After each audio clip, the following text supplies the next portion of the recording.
everybody. For those who don't know me, my name's Gayland. I'm WX5MOR. I just typically hang out down in the Scars, Norman, Moore area. But I'm here this morning to encourage you to participate with the amateur radio folks at the Oklahoma City Memorial Marathon, which comes up at the end of April. And it takes about, first of all, are you familiar with the marathon? Yeah. Heard of it. Yeah. Sounds familiar. 19,000 runners, 19,000 visitors to our city. What a great time, right? They have numerous races. They have a full marathon, a half marathon, a seniors, a kids, other activities that go on. It starts kind of on Friday night with some activities, some runs on Saturday, and then of course the full and the half are on Sunday. As you can imagine, 26 miles of course, 19,000 participants. How many volunteers do you think it takes to support that? 12. Yeah. With some zeros on the end, right?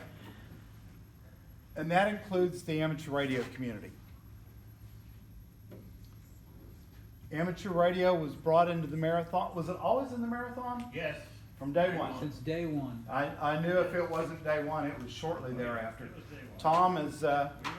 has been the leader of that for many, many years and done a fabulous job in organizing. It takes somewhere in the area of 100 amateur radio operators to pull this off, to support the medical stations that are along the route, to support the delivery of ice and water to all of the various locations, to support the relay stations, to support some of the logistics on the course race, or on the course itself, the race folks. It takes a lot of people. And you know what? You should be one of those. Everyone in here should be one of those. It takes a lot of people. It does not take anything beyond radio and a license. We have new technicians in the back. It's a good place to get your feet wet. All of the positions are doubled up, or at least doubled up. So if you're assigned to a medical tent somewhere along the race, there will be 2 people there at least. Generally one that's experienced, perhaps the other one is too, perhaps they're brand new. It's a good place to learn how to use that radio that you carry on your belt.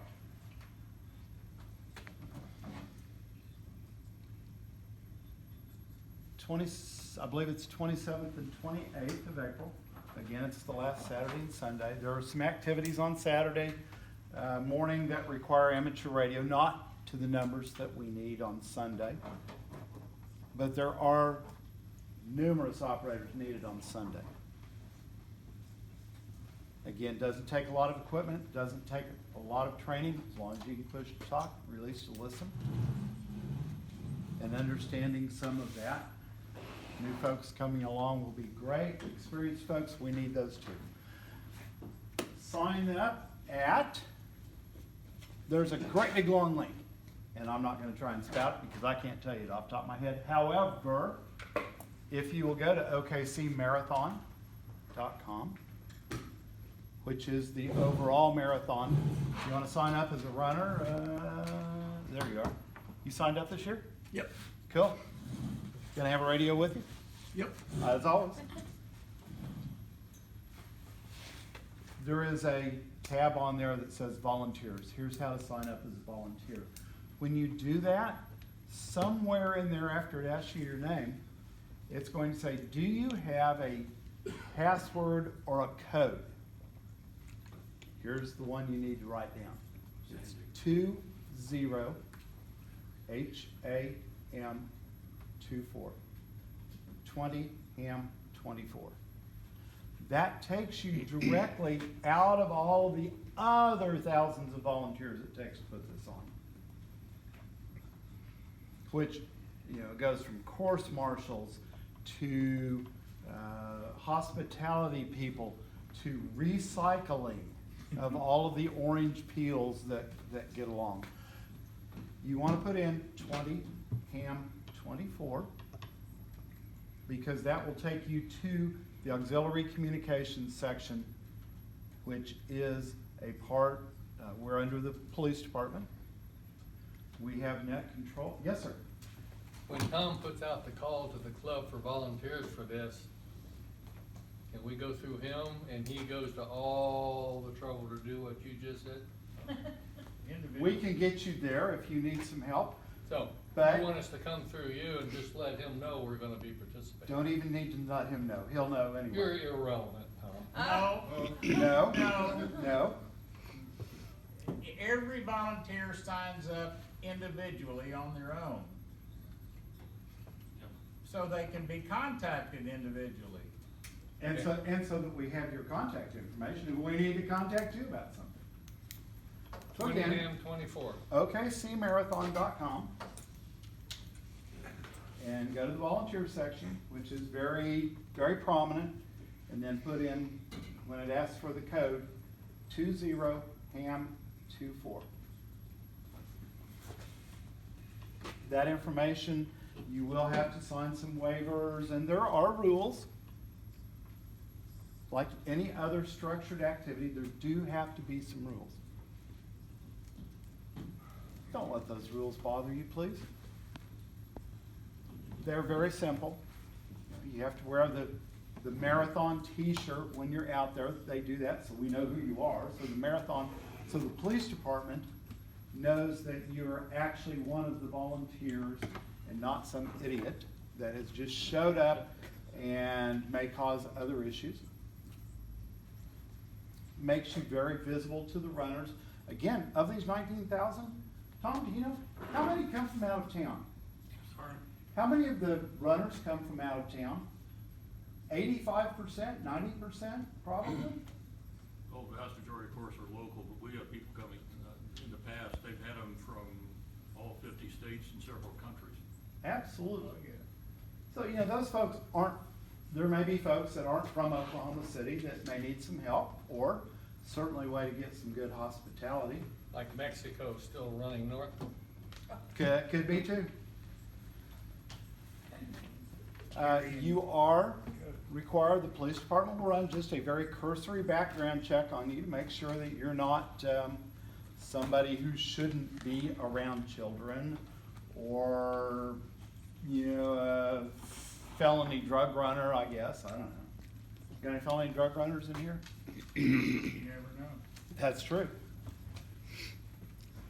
Those are generally the rules. Again, doesn't take much, takes your radio, takes you. We need you. So, again, OKCmarathon.com, go to the volunteers, and at the right time, which you'll see, put in 20HAM24, and that'll get you to the ham radio section. They'll ask you your call sign, you'll ask you what your t-shirt size is, and then you'll come up on a list.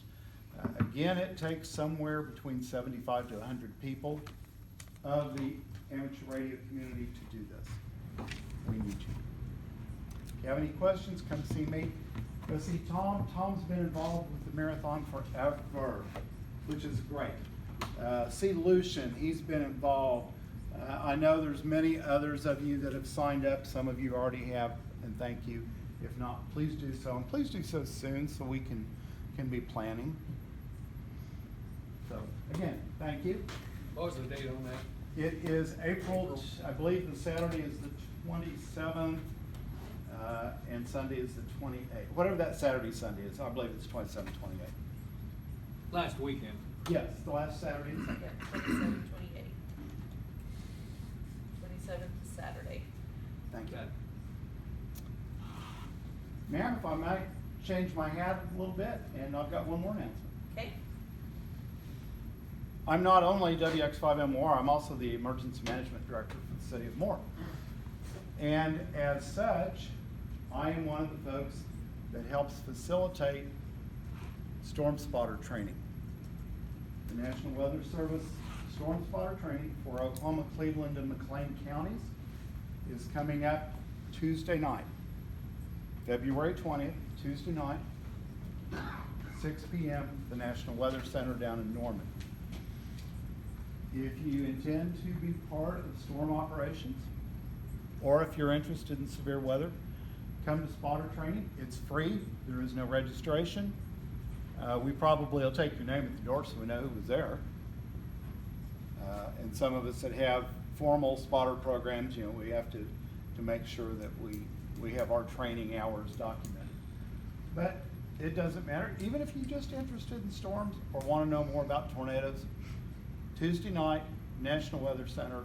It's on the campus of the university at Highway 9 and Jenkins Avenue, if you know where the Lloyd Noble Center is.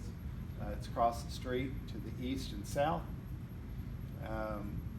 If you've has anybody never been to the Weather Center? Everybody's been there? Yeah. What a cool place. It is a cool place. So even if you're not interested in storm, but just interested in weather, come to the Weather Center Tuesday night. Cool times. Thank you, ma'am. Thank you very much.